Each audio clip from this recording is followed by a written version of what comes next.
Preface to Lyrical Ballads by William Wordsworth. It is a literary criticism. William Wordsworth, a romantic poet of 18th century. Preface to Lyrical Ballads. ಈ ಒಂದು ವಿಡಿಯೋದಲ್ಲಿ Preface to Lyrical Ballads William Wordsworth ರವರು ತಮ್ಮ ಒಂದು Lyrical Ballads collection of poems ನಲ್ಲಿ ಒಂದು preface ಅನ್ನು ಬರೀತಾರೆ. ಆ ಪ್ರಿಫೇಸ್ ನ ಒಂದು ಸರಳವಾದಂತಹ ಸಾರಾಂಶ ಕನ್ನಡದಲ್ಲಿ. ಮೊದಲಿಗೆ ವಿಲಿಯಂ ವರ್ಡ್ಸ್ವರ್ತ್ ಒಂದು 18th ಸೆಂಚುರಿ ರೊಮ್ಯಾಂಟಿಕ್ ಪೊಯೆಟ್. ಈ ಒಂದು ಪ್ರಿಫೇಸ್ ಏನು ಅನ್ನೋದು ನೋಡೋದಾದ್ರೆ, ದ ಲಿರಿಕಲ್ ಬ್ಯಾಲೆಡ್ಸ್ ಅಂತಕ್ಕಂಥದ್ದು it's A collection of poems. ಈ ಒಂದು ಪೊಯಮ್ಸ್ ಅನ್ನ ವಿಲಿಯಂ ವರ್ಡ್ಸ್ವರ್ತ್ ಮತ್ತೆ ಸೆಂಟ್ ಕೋಲ್ರಿಡ್ಜ್ ಇಬ್ರು ಏನ್ ಮಾಡ್ತಾರೆ, 1798 ನಲ್ಲಿ ಮೊದಲ ಒಂದು ಪಾರ್ಟ್ ಅನ್ನ ಪಬ್ಲಿಷ್ ಮಾಡ್ತಾರೆ. ದ ಲಿರಿಕಲ್ ಬ್ಯಾಲೆಡ್ಸ್ ಅಂತಕ್ಕಂಥ ಒಂದು ಕಲೆಕ್ಷನ್ ಆಫ್ ಪೊಯಮ್ಸ್. ಅದಾದ ನಂತರ ಎರಡನೇ ಪಾರ್ಟ್, ಫೈನಲ್ ವ್ಯಾಲ್ಯೂಮ್ ಅನ್ನ 1802 ನಲ್ಲಿ ಪಬ್ಲಿಷ್ ಮಾಡ್ತಾರೆ. ಈ ಒಂದು ಪ್ರಿಫೇಸ್ ಅಂತಕ್ಕಂಥದ್ದು ಫೈನಲ್ ವ್ಯಾಲ್ಯೂಮ್ ನಲ್ಲಿ ವಿಲಿಯಂ ವರ್ಡ್ಸ್ವರ್ತ್ ರವರು ಬರೆದಿರ್ತಾರೆ. ಲಿರಿಕಲ್ ಬ್ಯಾಲೆಡ್ಸ್ ನ ಒಂದು ಪ್ರಿಫೇಸ್ ನಲ್ಲಿ ಈ ಒಂದು ಪ್ರಿಫೇಸ್ ಅನ್ನ ಬರೆದಿರ್ತಾರೆ. ಈ ಪ್ರಿಫೇಸ್ ಅಲ್ಲಿ ಏನ್ ಬರೆದಿದ್ದಾರೆ, ವಿಲಿಯಂ ವರ್ಡ್ಸ್ವರ್ತ್ ಏನನ್ನ ಹೇಳ ಹೊರಟಿದ್ದಾರೆ ಈ ಲಿರಿಕಲ್ ಬ್ಯಾಲೆಡ್ಸ್ ನ ಮೂಲಕ ಅಂತ ನೋಡೋದಾದ್ರೆ, ಮೊದಲಿಗೆ ವಿಲಿಯಂ ವರ್ಡ್ಸ್ವರ್ತ್ ಈ ಒಂದು ಪ್ರಿಫೇಸ್ ನಲ್ಲಿ he said that free poetry from artificial style of writing. ಇಲ್ಲಿ ವಿಲಿಯಂ ವರ್ಡ್ಸ್ವರ್ತ್ ಹೇಳ್ತಾ ಇರ್ತಕ್ಕಂಥದ್ದು ಏನಪ್ಪಾ ಅಂದ್ರೆ, ಪೊಯೆಟ್ರಿ ಅಂತಕ್ಕಂಥದ್ದನ್ನು ಆರ್ಟಿಫಿಷಿಯಲ್ ಆಗಿ ಬರೀಬಾರ್ದು, ಒಂದು ನ್ಯಾಚುರಲ್ ಆಗಿರಬೇಕು. ಆಡಿಯನ್ಸ್ ಆರ್ ರೀಡರ್ಸ್ಗೆ ಆ ಪೊಯಮ್ ಅನ್ನು ಓದೋದಕ್ಕೆ ಅದೊಂದು ನ್ಯಾಚುರಲ್ ಪ್ಲೆಜರ್ ಅನ್ನು ಕೊಡಬೇಕೇ ಹೊರತು ಆರ್ಟಿಫಿಷಿಯಲ್ ಆಗಿ ಇರಬಾರದು ಅಂತಕ್ಕಂಥದನ್ನ ಹೇಳ್ತಾರೆ. Then he wanted to poetry near to the common people's life. ಇಲ್ಲಿ ವಿಲಿಯಂ ವರ್ಡ್ಸ್ವರ್ತ್ ಅವರು ಹೇಳ್ತಾ ಇರ್ತಕ್ಕಂಥದ್ದು, ಪೊಯೆಟ್ರಿ ಆರ್ ಪೊಯಮ್ಸ್ ಅಂತಕ್ಕಂಥದ್ದು it is very nearer to the common people. ಸಾಮಾನ್ಯ ಜನರ ಜೀವನ, ಅವರ ಲೈಫ್ ಸ್ಟೈಲ್ಗೆ ತುಂಬಾ ಸನಿಹದಲ್ಲಿ ಹತ್ತಿರಕ್ಕೆ ಇರಬೇಕು ಆ ಪೊಯೆಟ್ರಿ ಅಂತಕ್ಕಂಥದ್ದು. ಆ ಪೊಯೆಟ್ರಿಯಲ್ಲಿ ಒಂದು ಆರ್ಟಿಫಿಷಿಯಾಲಿಟಿ ಅಥವಾ ಯಾವುದೋ ಒಂದು ಹೈ ಲೆವೆಲ್ ಮೈಥಾಲಜಿ ಆ ರೀತಿ ಇರಬಾರದು. It should be very near to the common life of the people. So this Preface to Lyrical Ballads it is a critical statement. ಇದು ಒಂದು ಕ್ರಿಟಿಕಲ್ ಸ್ಟೇಟ್ಮೆಂಟ್, ಮೀನ್ಸ್ ಒಂದು ಕ್ರಿಟಿಸಿಸಮ್ ರೀತಿ ಇದನ್ನ ಬರೆದಿರ್ತಾರೆ.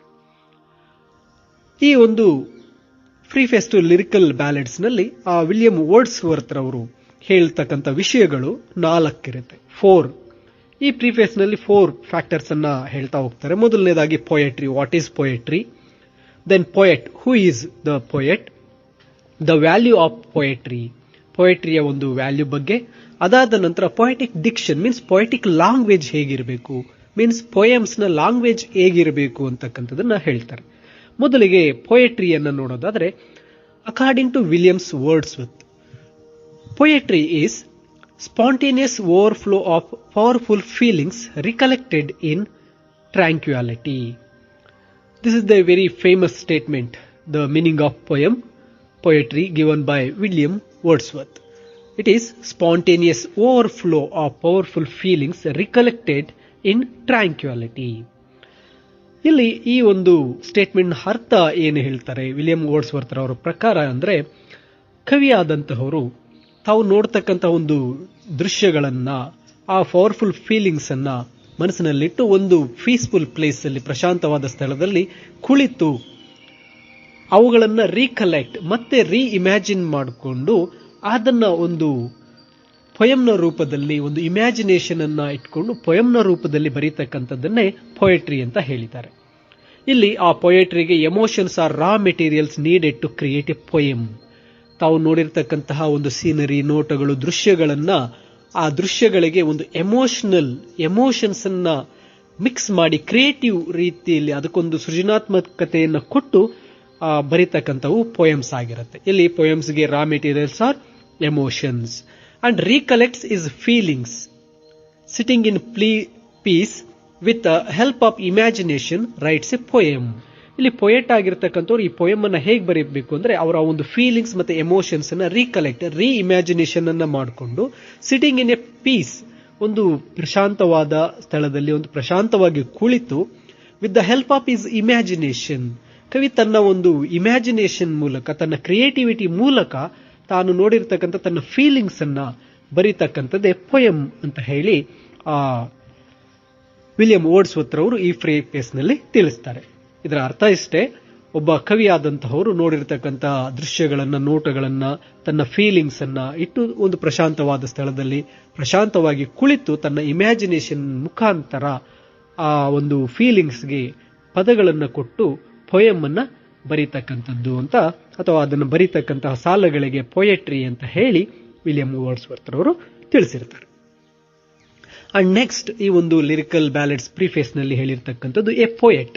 ಪೊಯೆಟ್ ಅಂದ್ರೆ ಯಾರು ಅಂತ. Here poet means he is exceptionally sensitive person. Poet ಅಂತಕ್ಕಂಥವ್ರು ತುಂಬಾ ಸೆನ್ಸಿಟಿವ್ ಪರ್ಸನ್ ಆಗಿರ್ತಾರೆ. ಯಾಕಪ್ಪ ಅಂದ್ರೆ he feels or empathise more than the other humans. ಮನುಷ್ಯರಲ್ಲಿ ಕವಿ ಅಂತಕ್ಕಂಥವ್ರು ತುಂಬಾ ಸೆನ್ಸಿಟಿವ್, ತುಂಬಾ ಮೃದುವಾಗಿರ್ತಾರೆ.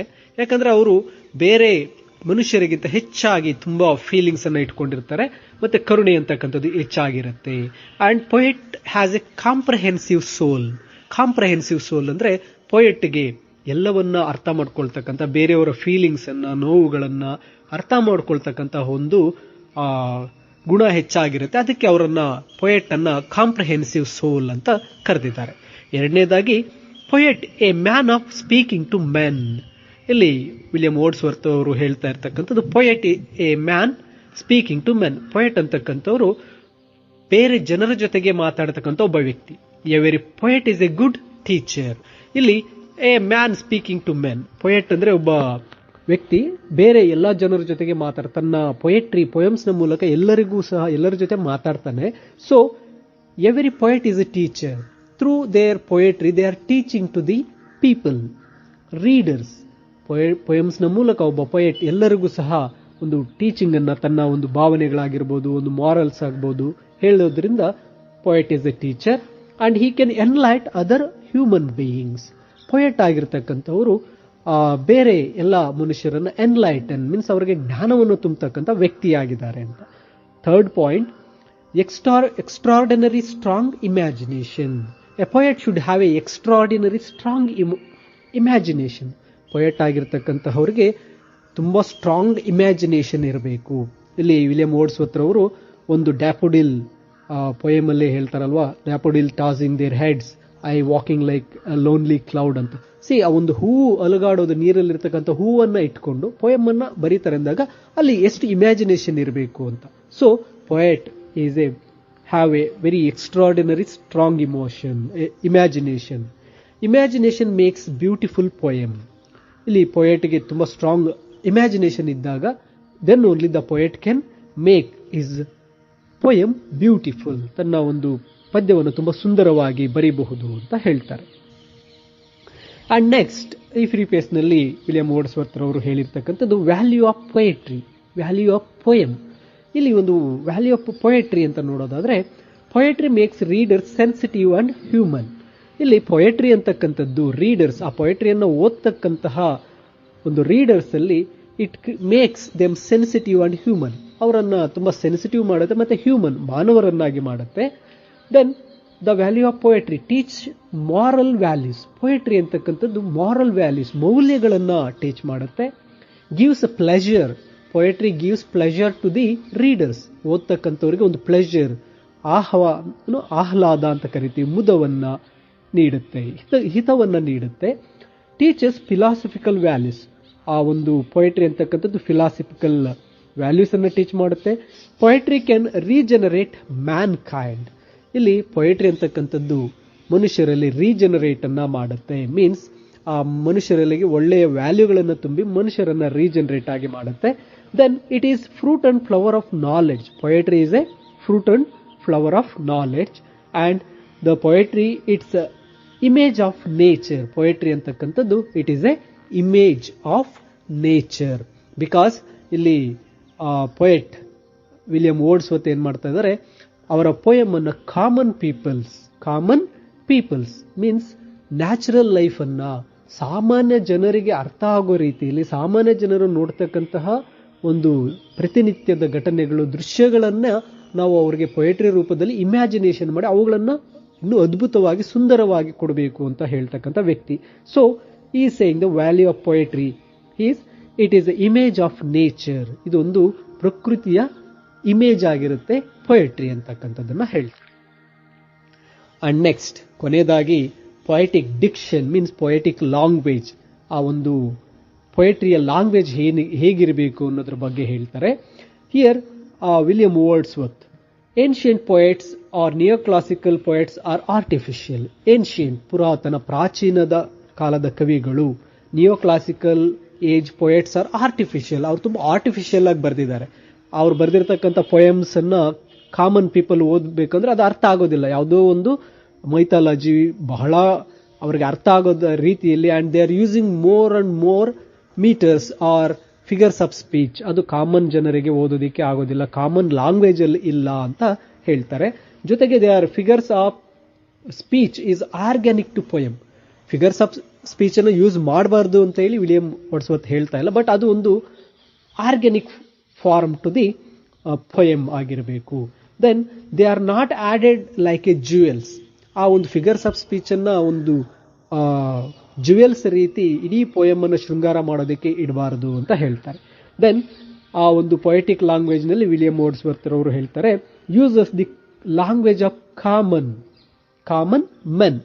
ಇಲ್ಲಿ ಆ ಒಂದು ಪೊಯೆಟಿಕ್ ಲ್ಯಾಂಗ್ವೇಜ್ ಅಂತಕ್ಕಂಥದ್ದು ಹೇಗಿರ್ಬೇಕಂದ್ರೆ it is a language of common men. ಸಾಮಾನ್ಯ ಜನರು ಮಾತಾಡತಕ್ಕಂತಹ ಭಾಷೆಯಲ್ಲೇ ನಾವು ಪೊಯೆಟ್ರಿಯನ್ನ ಬರೀಬೇಕು, ಆಗಲೇ ಅವರು ಅದನ್ನು ಓದಿ ಅರ್ಥ ಮಾಡ್ಕೋತಾರೆ ಅಂತಕ್ಕಂಥದ್ದನ್ನ ಹೇಳ್ತಾರೆ.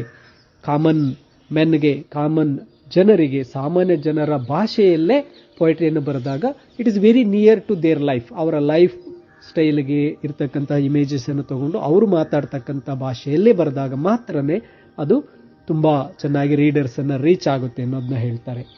Here the language should be used people living in village. ಹಳ್ಳಿ ಜನರು ಸಹ, ಹಳ್ಳಿ ಜನರಿಗೆ ಅರ್ಥ ಆಗ್ತಕ್ಕಂತಹ, ಹಳ್ಳಿಯಲ್ಲಿ ವಾಸ ಮಾಡ್ತಕ್ಕಂಥ ಜನರಿಗೆ ಅರ್ಥ ಆಗೋ ರೀತಿಯಲ್ಲಿ ಆ ಒಂದು ಭಾಷೆ ಇರಬೇಕು ಅಂತ ಹೇಳ್ತಾರೆ.